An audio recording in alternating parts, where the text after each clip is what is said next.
বলেন।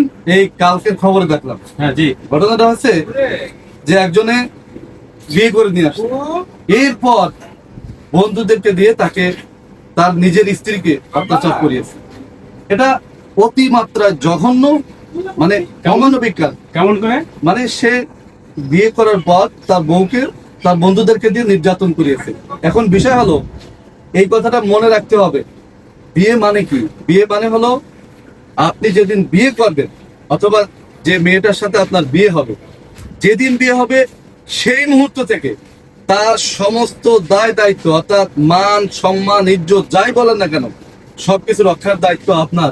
আমি তো এটাই জানতাম। হ্যাঁ, শুধু তাই না, এরপরে ধরেন তার যে কোনো ধরনের বিপদ যাই হোক না কেন, সেই বিপদ থেকে রক্ষা করার দায়িত্ব আপনার।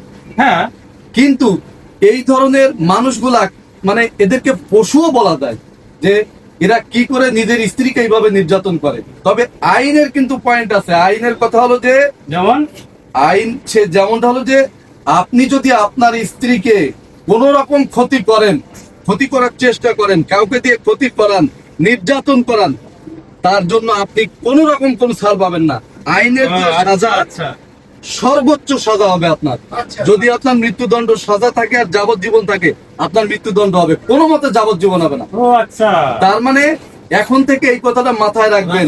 হ্যাঁ, অবশ্যই অবশ্যই। ওয়াইফ মানে হলো তাকে আপনার সেভ করতে হবে সব ধরনের অবশ্যই। বিপদ থেকে। তাকে বিপদে ফেলানো কোনো স্বামীর কাজ না। সে আমার